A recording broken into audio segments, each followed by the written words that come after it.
जय श्री कृष्णा। हर हर महादेव। क्या आपके साथ भी ऐसा होता है कि आपने कर्ज लिया और वो कर्ज उतरने का नाम नहीं ले रहा, दिन पर दिन बढ़ता चला जा रहा है?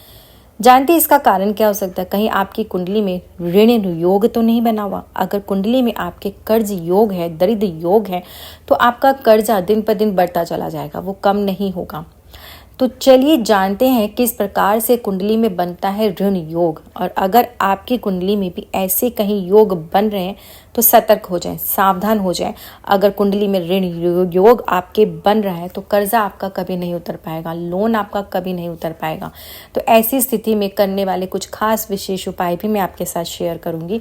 अगर इस तरह से कंडीशंस आपकी कुंडली में भी बन रही है, अपनी कुंडली निकालें और उसमें आप ध्यान दें। यदि छठे भाव में, देखिए सबसे पहले तो मैं आपको बता दूं कि कुंडली का जो छठा भाव होता है वो ऋण का होता है, कर्जे का होता है। उसमें दूसरे भाव का स्वामी या आपके एकादश भाव का स्वामी पीड़ित हो तो व्यक्ति हमेशा कर्ज में डूबा रहता है। आपका लग्नेश अगर पीड़ित हो और वो कहीं ना कहीं सिक्स्थ भाव से उसका संबंध बन रहा तो भी कर्ज की संभावनाएं बढ़ जाती है। वहीं सूर्य के साथ राहु हो या शनि राहु के साथ हो, सूर्य के साथ मंगल हो, सूर्य के साथ केतु हो तो भी आपके ऊपर शुभ फलों में कमी आ जाती है और ऋण आपका बनता चला जाता है।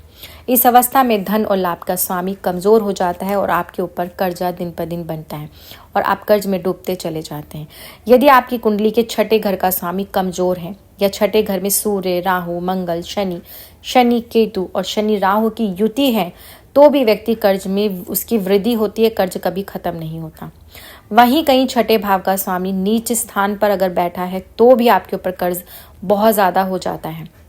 और छठे भाव में अगर शनि और मंगल की युति व्यक्ति के लिए बहुत ही ज़्यादा कष्टदायी भी होती है।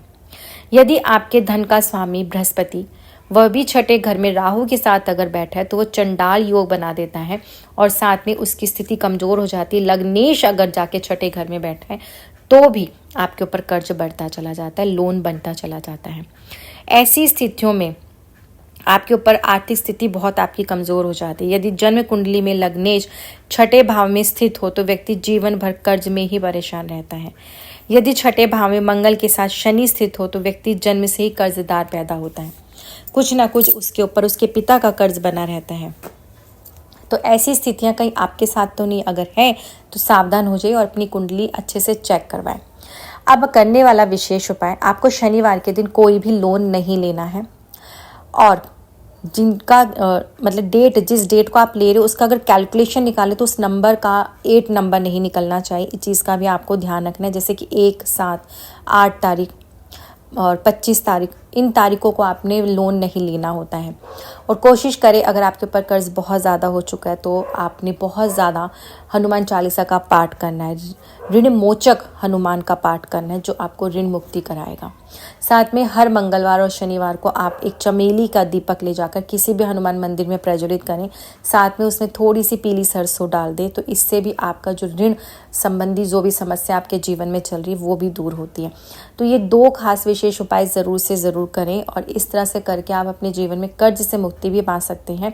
और कोशिश कीजिए कि जो भी आप कर्ज या लोन की किश्त दे रहे हैं वो मंगलवार के दिन दें, इससे आपका कर्ज बहुत जल्दी दूर होता है, कर्ज से आपको मुक्ति मिलती है। तो ये छोटी छोटी सी चीज़ों को अपनाएं और कमेंट्स बॉक्स में जय श्री कृष्णा हर हर महादेव ज़रूर लिखें। और आपकी कुंडली में भी अगर ऋण योग बन रहा है तो उसका समाधान जल्दी से जल्दी करवाएं।